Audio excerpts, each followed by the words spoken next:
a fermé les maisons. On a clôturé les jardins, les quartiers, toute la ville. Et comme la peur ne disparaissait pas, on a commencé à construire des murs, toutes sortes de murs. Des petits, des larges, des fins, des droits, des rectilignes. Dans ce pays-là, ce n'était plus que des gens au cœur fermé, dans un pays clôturé. Alors bien sûr, quand les deux étrangers sont arrivés, d'abord on s'est dit, mais qu'est-ce qu'ils font là? Est-ce qu'on a laissé une porte ouverte? Ils étaient là. Ils faisaient peur, ils étaient tellement différents. Il y avait le grand, c'est le poète. Et puis derrière lui, il y avait le petit. Le petit avec sa casquette, son gilet de laine. Et il suivait le grand. Et puis le grand récoltait autour de lui des images, des couleurs, un regard, un sourire. Et il disait au petit qui le suivait derrière lui, tiens, prends. Et le petit prenait l'image, ou le sourire, ou le regard, et le mettait dans son sac. Puis le soir, avec toutes ces images, il faisait des histoires. Des histoires qu'il offrait à la petite fille qui était malade, au vieux qui attendait dans son IMS, à l'amoureuse qui attendait son bien-aimé. Ils offraient ces histoires gratuitement. Ah, les gens ont dit quoi? Gratuitement, c'était étrange. C'était un mot qu'on ne connaissait pas depuis longtemps. Gratuitement, il fallait payer pour tout. Même pour aller faire pipi, il fallait payer. C'était terrible. Alors, pensez-vous, deux étrangers couverts de poussière avec dans les yeux des merveilles, avec dans la bouche des langues qu'on ne connaissait pas. Quand on a vu ces deux étrangers qui offraient des poèmes, vous vous rendez compte, des poèmes gratuitement, les gens ont dit qu'il faut qu'ils s'en aillent. Ils ne sont pas de chez nous, ces gens-là. Ils sont trop différents. Alors on a fait des pétitions, on a lancé des appels pour qu'ils soient chassés. Ils ne sont pas comme nous, ils doivent partir. Un jour, des hommes armés, couverts de cuir, avec des casquettes de chef, les ont arrêtés. On a pris le petit, on l'a mis dans un camion, on lui a dit roule, travaille. Le grand, le poète, lui, on l'a mis dans l'administration. On lui a dit remplis des fiches, il faut que tu gagnes ta vie.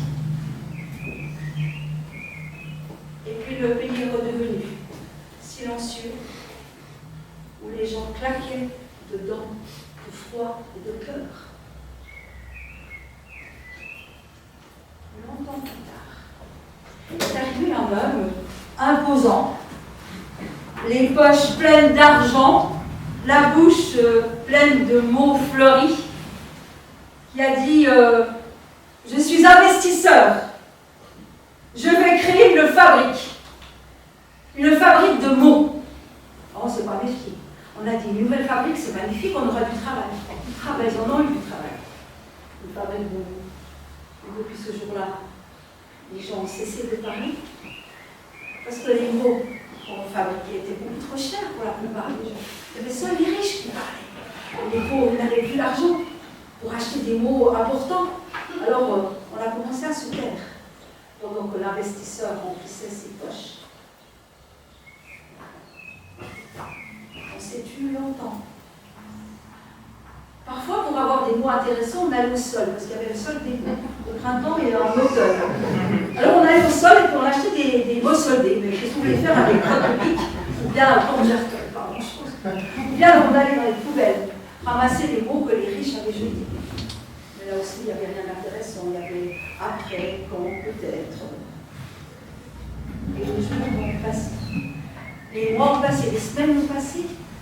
Et un jour de printemps, tous les poètes, les enfants, les jeunes adultes se sont jetés dans la rue. Et là, on a vu une foule chantante, bruyante, riante. Cette foule-là a pénétré dans la fabrique des mots. Ils ont séquestré le directeur. On l'a mis dans un avion, on l'a envoyé chez lui. Puis on est sorti dans la rue, se réapproprier cette langue, parce qu'on avait cessé de se révolter.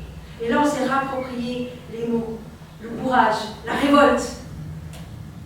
le directeur chassé, on a réhabilité la fabrique, on a fait un lieu de rencontre, là où on vient jouer aux échecs, où on vient bavarder, où on vient boire un café, ou même là, longtemps après, où les vieux sont venus dans ce lieu de rencontre pour raconter l'époque de ce pays-là où les gens ne parlaient plus. C'était un temps révolu. Bienvenue. Le programme Au nom du profit, tout est permis est porté par 4 lieux différents. L'espace Dickens dans lequel vous vous trouvez, Pôle Sud, qui est représenté par Élise ce soir, Alliance Sud, qui est représenté par Pierre, Flat, et puis la maison de quartier qui arrive, la maison de quartier Sougar. Voilà, et donc je vais passer la parole à mes collègues pour qu'ils puissent présenter en quelques mots les différents lieux partenaires de cette initiative. Bonsoir à tous. Alors, effectivement, moi je travaille à Pôle Sud, qui est le centre socioculturel qui se trouve au Flon. C'est un lieu de rencontre et de partage autour de plusieurs thématiques, autour des rencontres de culture, des intergénérationnelles. On a aussi des activités autour du théâtre, de la nature et de la santé. On a un lieu d'informatique. Et en fait, on fait souvent des soirées un peu comme ici à Dickens. C'est pour ça qu'on a décidé de travailler ensemble, notamment des cafés des croissances et des conférences un peu sur les thématiques de la transition écologique et sociale. Voilà. Merci. Moi, je m'appelle Marlène Vouta. Je suis présidente de l'association de la maison de quartier Sougar. Je suis un peu, comme disait madame là sur le poème, la fabrique, c'est-à-dire où le lieu de rencontre où il se passe beaucoup de choses. C'est la maison de quartier, elle est à l'avenue d'Apple, elle est vraiment elle fait partie de cet endroit Sougar depuis 20 ans bientôt, qui accueille donc des enfants, des adolescents, des personnes âgées, interculturelles, intergénérationnelles, qui est ouvert toute l'année, du lundi au samedi. Elle est très pleine, je pense que vous la connaissez tous. Et puis, on aime bien quand même, au nom du comité, on réfléchit beaucoup et on aime bien s'associer sur des projets intéressants comme celui-ci. Alors, bonsoir, mon nom est Pierre Flat. Moi, je représente Alliance Sud. Donc, Alliance Sud, pour ceux qui ne connaissent pas, c'est la communauté de travail des principales œuvres d'entraide suisses et qui a en fait un secteur politique dont je ne parlerai pas ce soir et un secteur information et documentation que je représente ce soir. C'est pour ça que ça s'appelle Alliance Sud Infodoc. Donc, à la différence de mes prédécesseuses, on dit,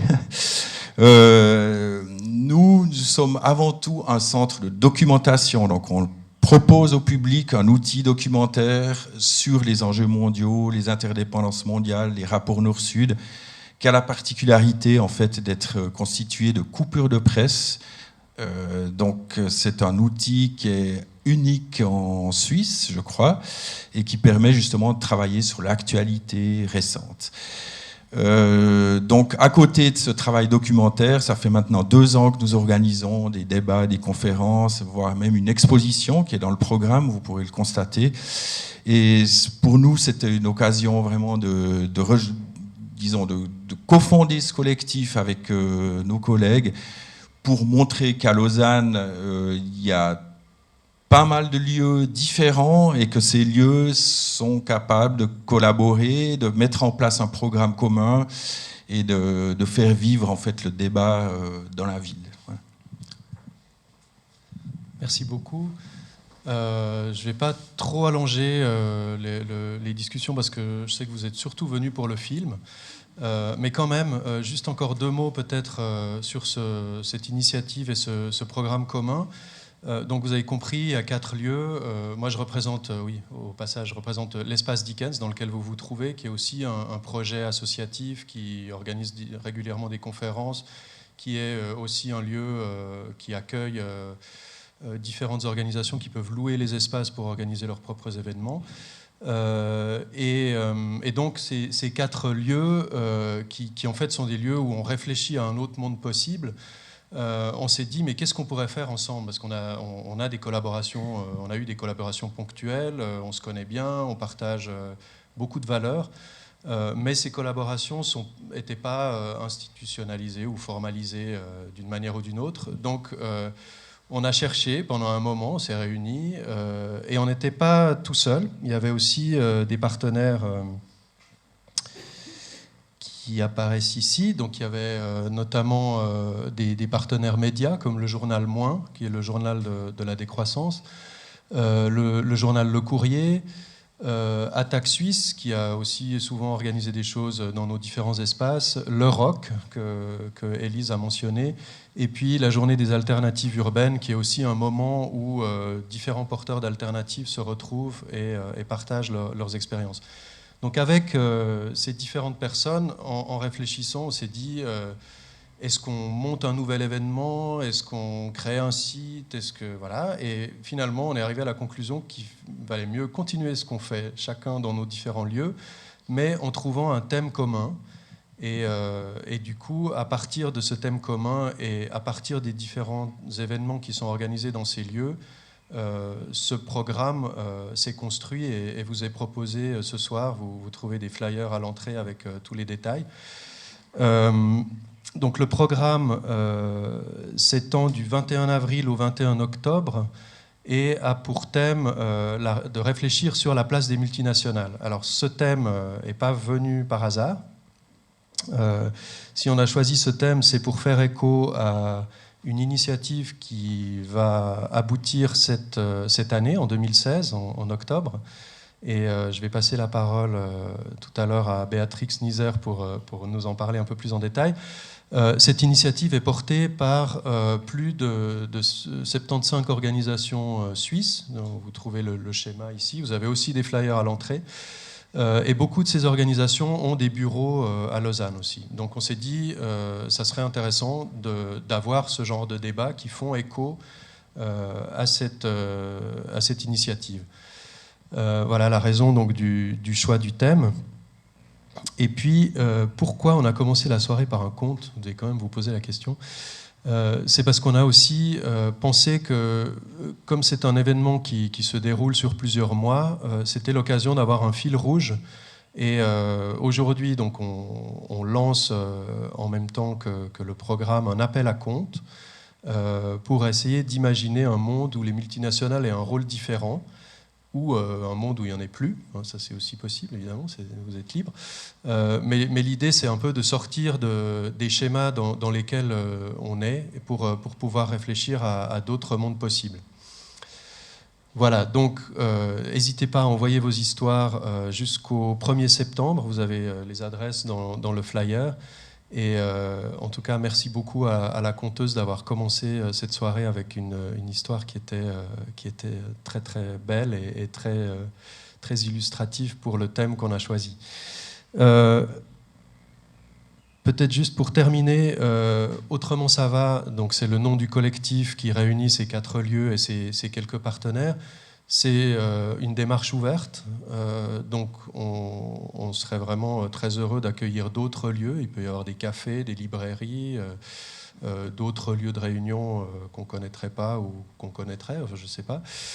Et puis, même aussi, on peut imaginer de passer la frontière du cantonal et de se relier à ce que font les Genevois ou les Neuchâtelois ou les Valaisans ou les Fribourgeois. Ou d'autres. Et donc, n'hésitez pas à nous contacter. Vous avez vu un peu les personnes qui représentent les différentes institutions. Vous pouvez proposer des choses pour le programme 2017, 2018, 2019. Et nous, on serait très contents que cette dynamique s'élargisse et continue à faire écho à des débats de société qui nous animent tous. Voilà, et je terminerai, avant de passer la parole à Béatrix, par un petit hommage à 3 personnes, dont 2 sont dans la salle. Un petit hommage à Greg de Pôle Sud, qui a trouvé le nom du collectif après bien des recherches. Donc Autrement ça va, il est sorti comme ça, spontanément, et on est très contents, parce que c'est très vaudois et très drôle. Et puis en même temps, ça fait écho aux alternatives. Il y a le mot autrement, et voilà. Et puis merci aussi à Laurin, qui est juste là et qui vous a sous-titré en français le film qu'on va regarder ce soir, parce que c'est un film dont les sous-titres français n'existent pas. Donc grand merci à lui, il a passé une semaine à faire ça avec des délais qui étaient effectivement très courts. Merci. Ouais. Et puis la troisième personne que je voulais mentionner n'est pas parmi nous. Elle nous a quittés il y a quelques semaines. C'est Mirko Locatelli, que beaucoup d'entre vous connaissent, qui était aussi très impliqué dans la préparation du programme et qui avait trouvé le nom au nom du profit. Tout est permis, c'est lui qui l'avait proposé. Donc voilà, une petite pensée aussi pour Mirko. Et Béatrix, c'est à toi. Merci Julien. Tu dis qu'un autre monde est possible, et puis en fait on est quand même dans le monde actuel et il nous faut faire avec les possibilités qu'on a. Une des possibilités qu'on a en Suisse, c'est l'initiative populaire, puisqu'on est dans une démocratie. Et puis c'était justement pour répondre à toutes ces violations, ces atteintes aux droits humains, ces dégâts environnementaux qui ont lieu partout dans le monde à cause d'entreprises et notamment d'entreprises suisses, puisqu'en fait en termes d'habitants on a le plus grand taux de multinationales au monde et on est classé 9e par rapport aux atteintes aux droits humains et à l'environnement. On a lancé cette initiative. Et cette initiative s'appelle donc Pour des multinationales responsables. Vous la connaissez sûrement, vous faites sûrement partie en fait, des 140 000 personnes qui ont signé l'initiative. On a fait cette annonce dimanche. Aujourd'hui, on célèbre le premier anniversaire de l'initiative. Elle avait été lancée le 21 avril passé. Et elle demande justement que les multinationales et les entreprises qui ont leur siège en Suisse respectent les droits humains et l'environnement à l'étranger à travers un mécanisme de devoir de diligence. Et je fais comment comme ça ouais. Donc, l'initiative, elle est portée par 77 organisations de la société civile, dont toutes ou presque toutes, peut-être pas la Maison de quartier Sougar ou Pôle Sud, mais en tout cas... Ni Espace Dickens? Non. Alors juste Alliance Sud et 76 autres. Donc on a fait le choix de ne pas avoir de parti politique au sein de l'initiative et on représente donc la société civile. Alors peut-être je prends vraiment 2 minutes de votre temps parce que je sais qu'on a tous envie de regarder, moi y compris le film des Yes Men, mais pour vous présenter en 2 lignes quel est le mécanisme de l'initiative. Parce que c'est bien beau de parler de multinationales responsables, mais comment est-ce qu'on va s'y prendre ?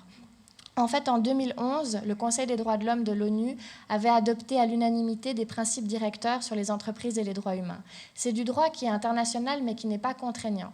Et en fait, le professeur Ruggie, qui était à l'origine de ces principes directeurs, avait dit, et c'est dans le texte, qu'il nous faudrait un assortiment judicieux entre les mesures volontaires des entreprises, parce qu'il y a beaucoup d'entreprises qui disent qu'elles font plein de choses pour respecter les droits humains, etc., mais aussi, cet assortiment judicieux a besoin d'un cadre légal. Et c'est pour répondre à ce cadre légal qu'on a lancé l'initiative. Ce cadre légal obligerait les entreprises à faire en sorte qu'elles appliquent un devoir de diligence qui se déroule en 3 étapes. Donc, premièrement, qu'elles évaluent le risque, en fait, l'impact qu'elles auront dans le pays concerné, qu'elles agissent pour répondre à si elles ont commis une violation, et puis qu'elles rendent des comptes dans un rapport de ce qu'elles ont fait en matière de droits humains et de respect de l'environnement. Bien entendu, ça s'appliquerait pas seulement à leurs filiales, mais aussi à leurs sous-traitants. Donc ça irait tout le long de la chaîne de valeur. Et comment est-ce qu'on va contrôler ça ? Eh bien, on ne va pas créer d'administration supplémentaire.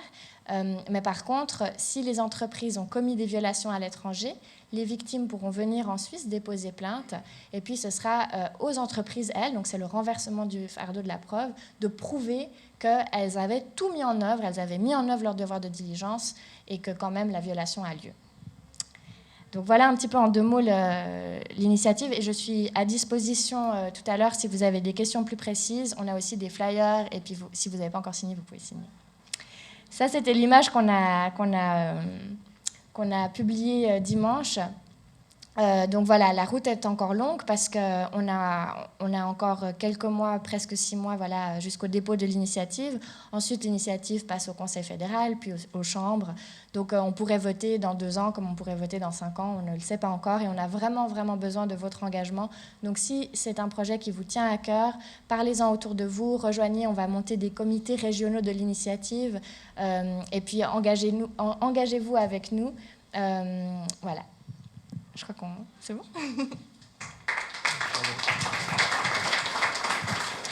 Merci beaucoup.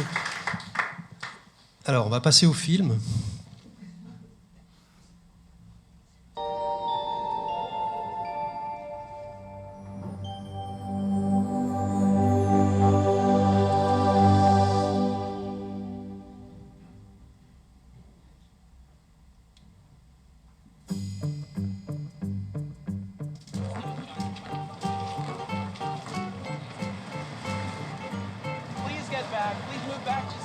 distance. We're very concerned with safety. These are the solutions to climate change that America's corporations has come up with and has in mind for their top CEOs. But I don't see what that has to do with the survival of people and the fact that the CEOs situation we The market always comes up with the best solution, and in this case, the problem is climate change, and that's the solution that corporations will come up with. Hi, my name's Mike.